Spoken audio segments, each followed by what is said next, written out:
Hi everyone, welcome along to the Swan District's preview for 2016. The captain, the coach and the chief executive joining us here. And we start with the captain, Talon Ames, in his fourth season in charge. Talon, leadership is nothing new, but you're hoping for some fresh results this season. Yeah, absolutely, Mark. And, hopefully with the fresh blood that we've got coming through the football club, it makes, I suppose, my life that little bit easier, keeping the enthusiasm, in the game. And, trying to lead another young side after some mature age rookies and draftees and retirees from our club last year. It's an exciting time to be around the footy club. We look forward to just getting into the 2016 season. Anytime you miss the finals, it's a disappointment and a failure in many respects, and Swan Districts have pretty high standards, so you'd be looking to make amends on that front. Yeah, it's also a very long 6 months of the pre-season as well to be able to rectify what could have been last year. And we did shoot ourselves in the foot over a couple of games, losing by less than one or two kicks, and that's our focus this year, to really kick big scores and to really attack the scoreboard. And the games we've covered for Seven Sport, you've been a bit of a swingman. You've gone back, you've gone forward. Do you find yourself in the same role this year? Yeah, look, trying to keep myself out of the middle, I suppose, to protect the old body. But to look anywhere that I can make an impact on the footy field, I'm excited to do. And I dare say, Stiff and the boys will start me down back, and we'll swing as and when required. Absolutely. Coach Greg Harding, in your sixth season now at Swan District, so you're used to the fabric of steel blue, and obviously success has been wavering for this footy club, but there are some good signs pre-season. Yeah, I suppose it's how you deem success, I suppose. Our development over the last sort of 5, 6, 7, 8 years has been superb. I think we've had close to 38 young men get an opportunity to go to the next level, and we've been in a phase where we've been developing heavily. And we haven't been adding to our group in terms of recruits. So when you look at last year, Ryan Davis moves back into the Gold Coast system.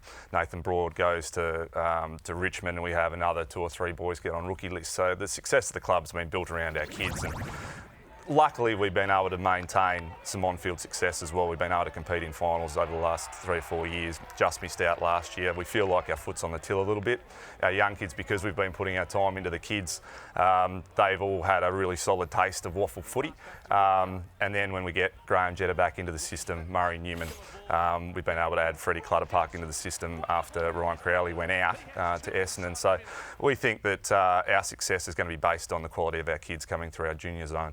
You mentioned those recruits. Ryan Crowley would have been great to have off-field and on-field, but given the extraordinary circumstances at Essendon, I'm sure he went with your blessing. Yeah, sort of. It would have been lovely. Look, as I said, Geep and Davis Broad took out a hell of a lot of experience out of our side, and we were focused on getting a big-bodied mid that could bring leadership, and Ryan was that person. But as I said, Matt Riggio is a fantastic player through our midfield. We've got some amazing leadership in Ames, Knott, Simpson, Ugle, these sorts of boys. So we think that our leadership going forward is pretty strong. One of the strongest home ground advantages is out at Steel Blue. That's been proven over the years. For this season, what is the aim? Finals is a given, but do you think you can push the envelope and push a bit higher? Yeah, I think we can. I think Subiaco have been really ravaged by the draft, and Grimley didn't help the other day as well when he's gone back to Essendon. So we think the top end of the competition may have come down a little.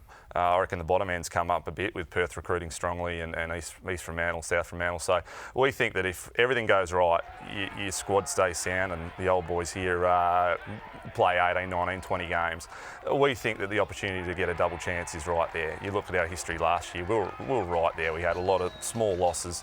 If things had gone our way, we could have secured that double chance. Didn't happen. But there's no reason, with the development of our young kids coming through, there's no reason why we can't get a double chance, finish top 3. The WAFL is so competitive on the field and off the field. Tom Bottrell, Chief Executive Officer of Swan Districts. It's pretty fierce effort trying to win that sponsorship dollar. It is, yeah. We've come a long way in 4 years, and the sponsors we've had in that time have been so loyal. Steel Blue, obviously, a couple of premiership players in Ross Fitzgerald and Don Holmes, Swan Towing, Midway Forward.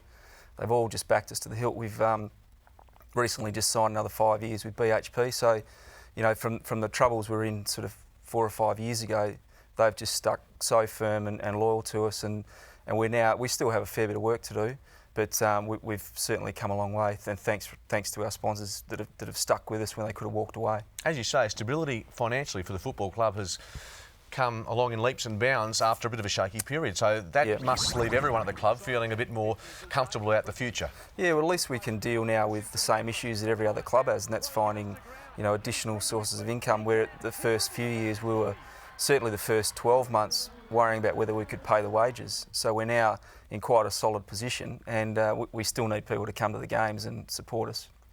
Gentlemen, best of luck for season 2016. The mighty Black and Whites, they missed the finals in 2015, but September action is firmly on their radar. You can watch some of their action on 7 Sport through the course of the season, plus catch their progress in the West Australian.